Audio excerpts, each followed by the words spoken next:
Hello everyone, and welcome back to another Fallout 76 Weapon Spotlight, where today we're going to do something a little different. We're going to test out a Vampire's Crusader pistol, but instead of optimizing my build for it, I'm going to see how it works as a sidearm, as a backup weapon for my Bloodied Stealth Commando build. What that means is that I'll keep my build exactly as I would for automatic rifles, and just use this weapon instead. But I've also modified the receiver to fire 5.56, which I commonly use in a handmade. We'll see how it goes. Remember, if you like videos like this and want to see more, do go ahead and subscribe. We are approaching 4,000 subscribers on the channel, so if you can help me get there, it would of course be greatly appreciated. Now, as always, we'll start with a look at the weapon itself and the build. And I've included timestamps so those of you who want all that info can have it, but if you just want to jump ahead into the action, that should be pretty easy for you too. Let's go ahead and take a look at the weapon. And here it is. We've got a Vampire's 5.56 Crusader pistol with VATS critical shots doing 50% more damage and 90% reduced weight. So that combination of effects makes it pretty tempting as a backup weapon. Even with mods on it with the reduced weight, it only weighs 1.28 pounds, so it's very easy to carry around. I've modified it for 5.56, so it's shooting the same ammo that I will likely already be carrying a ton of, and the VATS critical shots doing more damage synergizes well with my Bloodied Stealth Commando build to take advantage of VATS criticals, so hopefully it's an effective weapon. I've also put on the long barrel, the large magazine, and a reflex sight to make the VATS AP cost a little more efficient. And of course it has a suppressor to keep it nice and quiet. Let's go ahead and take a look at mutations. And we've got nothing terrifically exciting here, nothing you wouldn't expect. Adrenal reaction, so we do more damage at low health. This is a low health build, so even though it's a vampire's weapon and it doesn't have to be done at low health, we're going to run it that way. Bird bones and marsupial, so we can jump high and land softly. Carnivore, so meat is more effective. Chameleon, which I find completely useless. I've heard there's some kind of inherent damage resistance there, but I have not found it to be noticeable in any way. Eagle Eyes, which will boost up my critical damage and my perception for better VATS accuracy. Egghead for more intelligence, which means more XP. Healing Factor, so we can heal up automatically between fights. Scaly Skin for some extra damage and energy resistance. Speed Demon, so we can reload and move faster. And this character has talons as well for greater unarmed damage, just in case I decide to use an unarmed weapon as a backup weapon at some point. With the unyielding armor effects and all of that, the negative -1 agility that we get after applying Class Freak is pretty insignificant, so I don't mind having that there. Now we can take a look at legendary perks.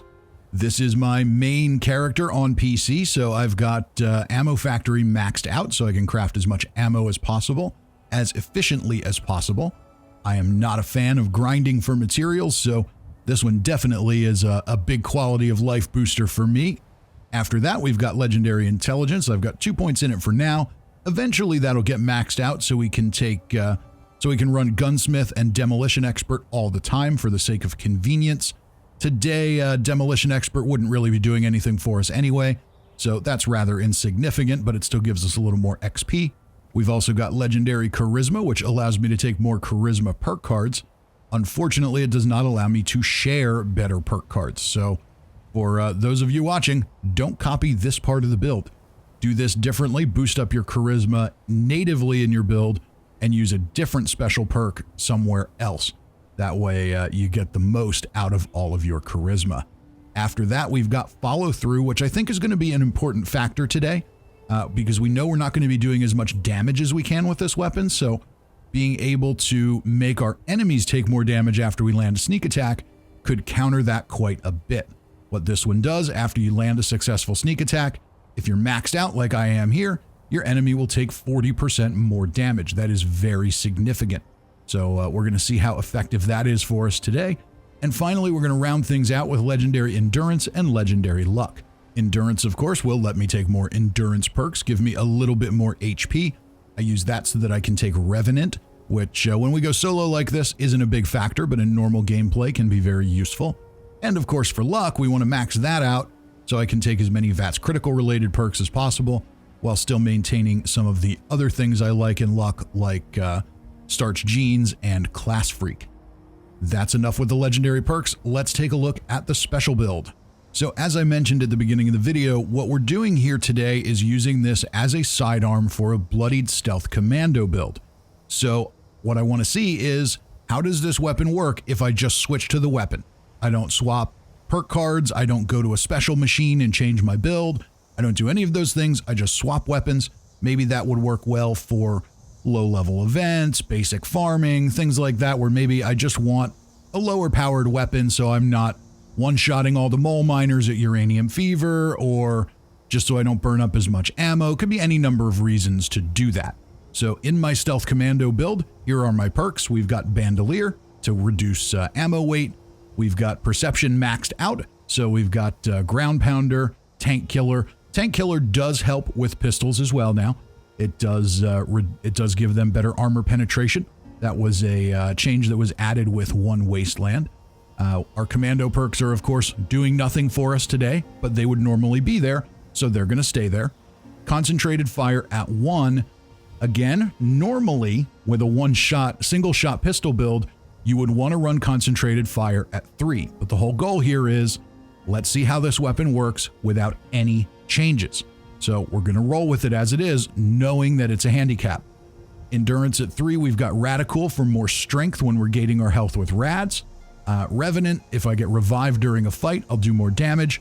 Not going to be a major factor today. Radical is really just a convenience perk for carry weight for me on this build.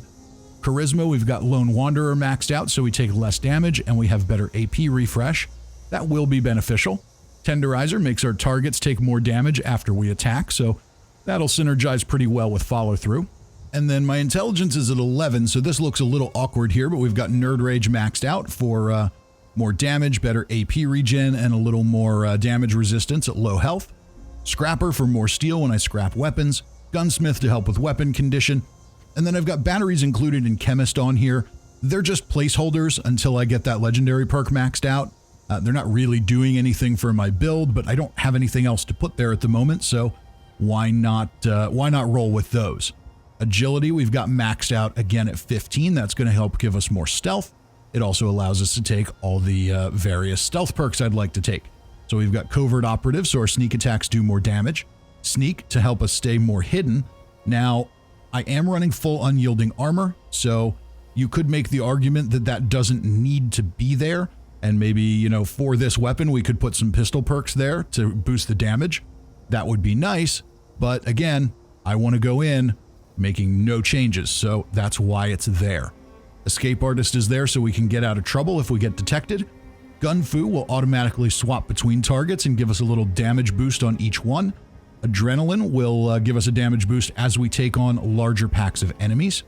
And then in Luck, we've got that maxed out as well. We've got Class Freak and Starch Genes so we can keep our mutations and reduce their negative effects. Bloody Mess for more damage. Serendipity to avoid damage at low health. And then I've got better criticals on here so that critical shots will do more damage. And Grim Reaper's Sprint so that any kill in VATS has a pretty good chance to restore all my AP. In this case, where I've got a really high luck build with an unyielding armor, the perks to give me more critical chances don't seem to really make much of a difference, so why not take more damage there? So that's how we're experimenting today. As you can see, this build is not really optimized for this weapon, but really the only thing we don't have is the pistol damage perks.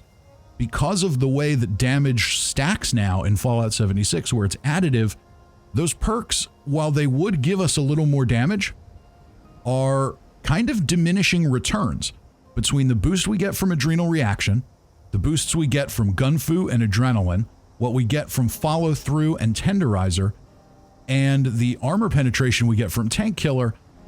Plus we have Bloody Mess and Nerd Rage on here, so I'm not sure that it's really going to make that much of a difference.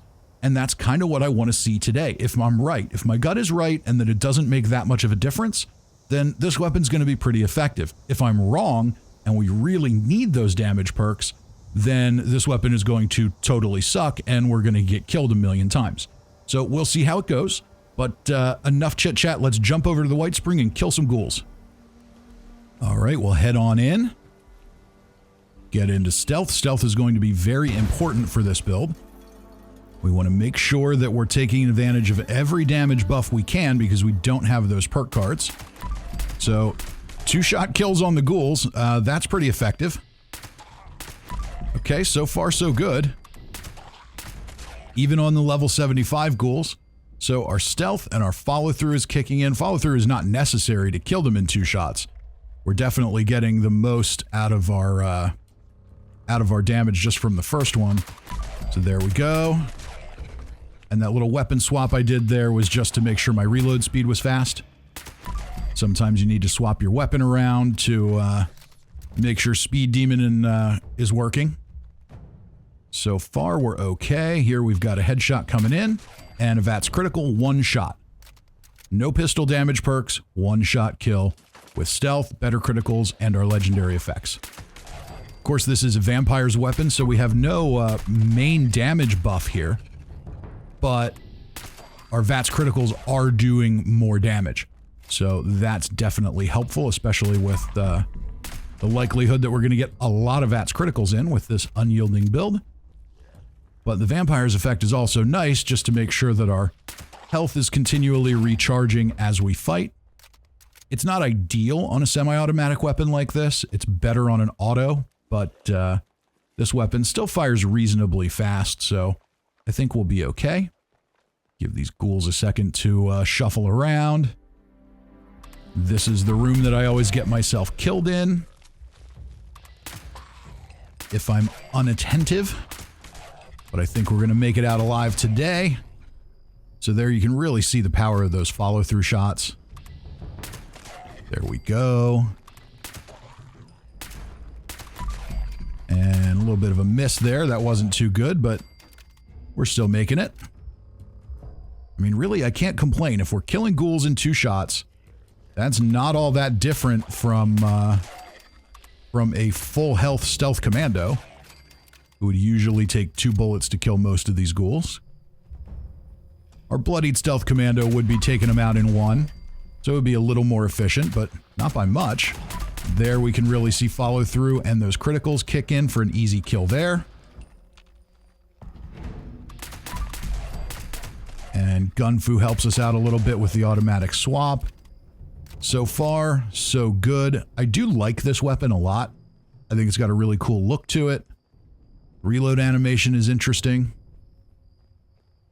And we've got 1 out here, but I think that might be the last of them. I think they ran inside after me. And yep, we're in the clear. Let's head over to the deep. And here we are at the Communist Theme Park, where we will first get some Liberators, and these could be tougher. They're a little more armored.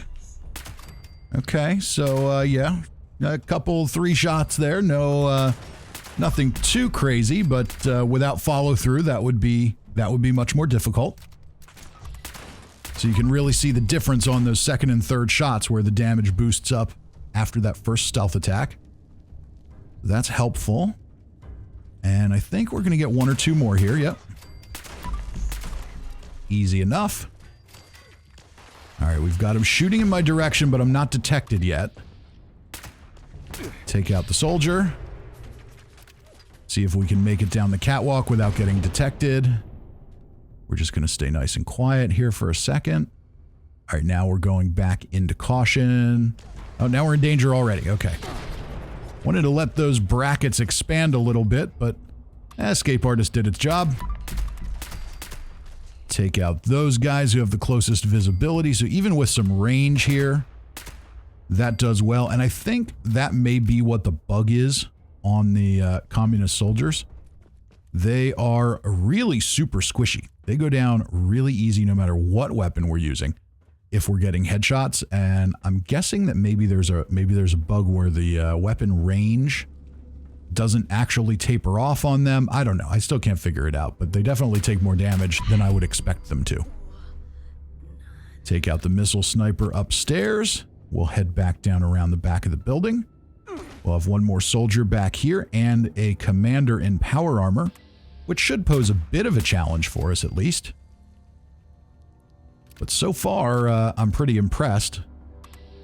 At least against these squishier targets, this weapon is doing just fine, even without an optimized build. And now we've got a critical. Look at that chunk of health that came off of there. 3 shots. Can't complain. So I'm kind of having fun with this.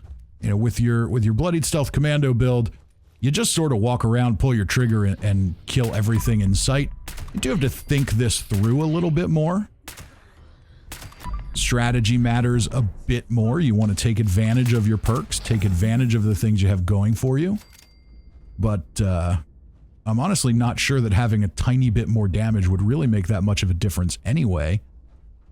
Because now we do get to take advantage of adrenaline and gunfu and stealth attacks and all that stuff. So I'm not really sure that the pistol damage cards really would have been doing a whole lot for us anyway. But we've got a legendary here. That's good. All right, 3 shots killed again in power armor. The real test will come with the Behemoth and the Super Mutants, I think. And anything good? Nope. But the commies are cleared out. Let's head on over to Solomon's Pond and go kill a Behemoth. This will either be very efficient or very disastrous because we're not taking advantage of all of our damage. And this is going to be a bigger, much tankier enemy than we usually get. But we'll see. Here it's going to be really important for follow-through to work. Now, I'm happy that he's already out of the pond because I think that animation affects Vats's ability to process damage. So, yeah, not even a full magazine. That did the job just fine. We killed a Super Mutant Behemoth in, what was that, 14 shots? 16 shots? With a weapon we don't even have all the perks for. I'll take it. Let's head to a Fissure site. Okay, now here's where we could see a bit more of a challenge. It's a little easier to get detected here, so our stealth can be broken. This is not an automatic weapon, which is not ideal for Scorchbeast murder. But we'll see what we can do. So far, so good. The 5.56 ammo in this weapon, it does give us a little bit of a damage boost over 10mm. It's not huge. It's not a huge change, but it is a little bit better, so that does help. I'm not sure. I can't remember off the top of my head if it also gave us a range boost. It would make some sense if it did, considering that this is a rifle cartridge versus a pistol cartridge, but in a shorter barreled weapon, that wouldn't be a huge factor anyway. Let's keep going here. And so far, so good. We already got him to regenerate. This is a legendary Scorchbeast. Follow through, and Vat's criticals are working in our favor. So not an easy kill, but not hard by any means yet. Of course, he's not dead yet. We'll see. See if he's going to cooperate. A little bit of damage there, and I still think when they do these animations, like rising out of the water, crop dusting, I think that is a factor when it comes to Vat's hit registration. And there we go. So, not a super quick kill, not an easy kill by any means, but certainly not hard. Got the job done just fine. And this isn't really the scenario where I would foresee myself using this weapon this way anyway, but it worked. Let's go ahead over to Huntersville. Now, ghouls are a bit tankier, as are floaters. So we're going to have to take advantage of our criticals, our armor penetration, and our follow-through. So far, this is okay. And as we make our way into town, we'll get an initial shot there. And are we quick enough for follow-through? Yes, we are. More efficient weapon work there. We'll go get the guy up at the top of the water tower. There's always one up here. 4 shots. Can't complain. So is it as efficient as a stealth commando rifle would be? No, definitely not quite as much. But taking advantage of follow-through, that's not bad. We landed a couple sneak attacks and boosted our damage. The follow-through legendary perk definitely works better on weapons like this that fire with individual trigger pulls than it does with automatics. Those tend to take a few shots before you really get it to register. Where here it pretty significantly, or I should say pretty consistently registers after that initial shot. It's still perhaps a bit slow from time to time, but it seems to work pretty well. And nobody from the frat house here has come outside, so we're gonna head on in, take out that face eater before it rips my face off. Level 60, initial shot, and follow through. Not bad, not bad at all. Usually have 2 upstairs here. And is our stealth affected by that helicopter? Oh, we've got 3 up here this time. We've got a bonus mutant. Okay, those cargo bots must be far enough away that they're not aggroing the enemies. That's good. That keeps our sneak attacks effective. And sometimes we see the other mutant there. Not today. Nope. Okay, boy and his dog walking down the road. Initial shot and follow through. And there's our skirmisher. Easy enough. And one last mutant. And there we go with follow through, and if that's critical, we're doing some pretty heavy damage here. Let's talk conclusions. As always, the big question is this weapon good? And yeah, I think it is. And I think it fits well with what I tried to do today. It's also interesting because it kind of breaks with the popular opinion that in Fallout 76, you're kind of forced to pick one weapon type, one build, and it's the only thing you can do any damage with. As we saw today, that's at least not always true. A weapon like this synergizes pretty well with a Bloodied Stealth Commando build. The only compromise I had to make was not taking the weapon damage cards, which, in most pistol builds, you can't really max those out anyway, so I don't actually think I lost all that much. I've run Crusader pistols on another character that's built for it, and the difference honestly felt negligible. Are you going to take down Earl or the Scorchbeast Queen by yourself with a build and weapon situation like this? Probably not, but that's also not the point. The real point here was to see whether you could even maintain basic effectiveness. So you can be a little more ammo efficient during lower level events, or maybe just not be that person that one-shots all the legendaries at Uranium Fever. And as we saw, we maintained far more than just basic effectiveness. I'm confident that I could run any part of the map with this and be just fine relying on the stealth and critical elements of my build rather than specific weapon damage cards. I also really like the design and feel of the weapon. The animations are solid, it feels good to use, and it has a unique look overall. Those things are important to me. It's not just about damage, it's also about whether or not a weapon is interesting and fun to use. And this one is. And that, ladies and gentlemen, is pretty much all I have to say on this one. Remember, if you enjoyed this video and you want to see more, go ahead and subscribe, hit the like button, and leave a comment. There's always a lot more to come on the channel, and I hope I see you next time.